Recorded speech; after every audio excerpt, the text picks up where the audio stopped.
आज के इस खास बातचीत में आपका स्वागत है। कभी सोचा है कि क्या कोई एक किताब आपकी सोच और आपकी जेब मतलब दोनों बदल सकती है?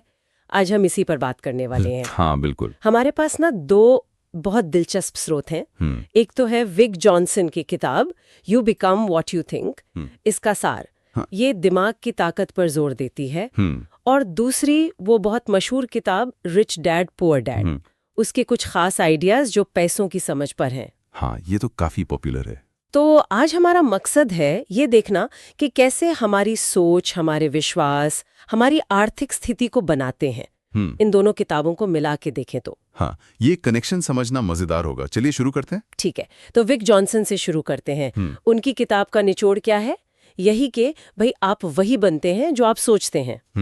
जॉनसन कहते हैं कि अपने अंदर जो बातें चलती रहती हैं ना, उनको कंट्रोल करना, लक्ष्य बनाना और विजुअलाइजेशन ये बहुत जरूरी है। ये विजुअलाइजेशन क्या है, थोड़ा समझाएंगे? हाँ, जरूर।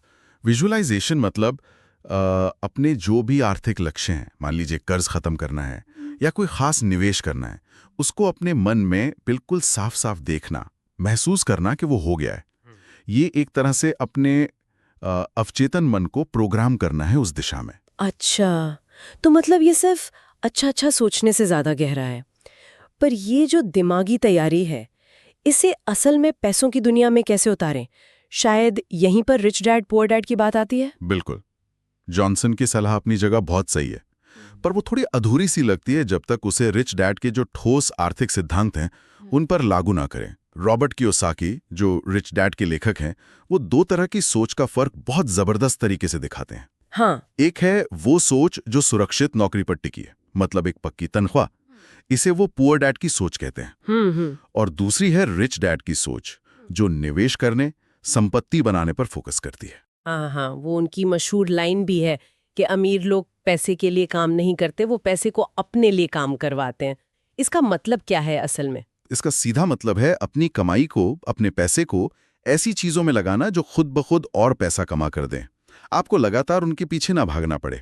और यहीं पर उनका वो इनकम और एसेट्स में फर्क वाला आइडिया आता है। हाँ, एसेट्स और लाइबिलिटीज नहीं, इनकम और एसेट्स। हाँ, इनकम और एसेट्स। एसेट्स यानी संपत्ति, वो चीज है जो आपके जेब में पैसा डालती है, जैसे किराए पर दी हुई प्रॉपर्टी या डिविडेंड देने वाले शेयर्स। अच्छा।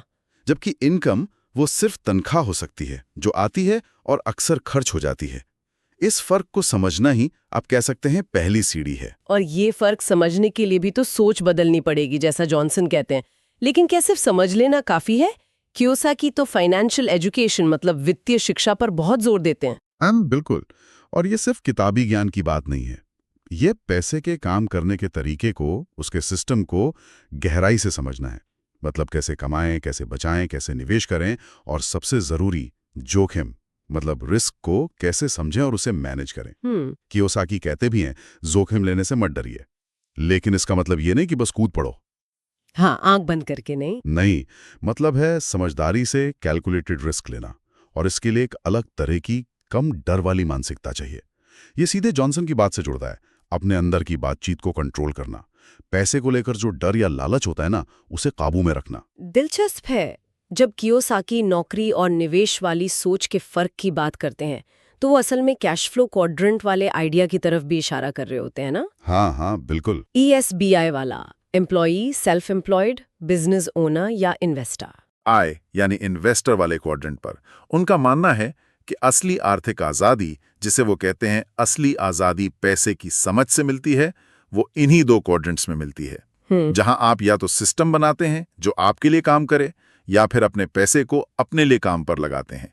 ये सिर्फ पैसे कमाने का तरीका नहीं, जिंदगी जीने का नजरिया है। तो मतलब कुल मिला के ऐसा लगता है कि जॉनसन हमें एक तरह का मानसिक इंजन दे रहे हैं, सोचने का सही तरीका, लक्ष्य बनाना, विजुअलाइज करना। हाँ, एक फाउंडेशन। और कियोसाकी हमें उस इंजन को चलाने के लिए सड़क और नक्शा दे रहे हैं कि भाई संपत्ति क्या है, निवेश कैसे करना है, जोखिम क्या है। बिल्कुल सही। ये वाकई जैसा आपने कहा या जैसा स्रोत में लिखा है, ये सिर्फ पैसों की क्रांति नहीं, एक सोच की क्रांति है। एकदम सही कहा।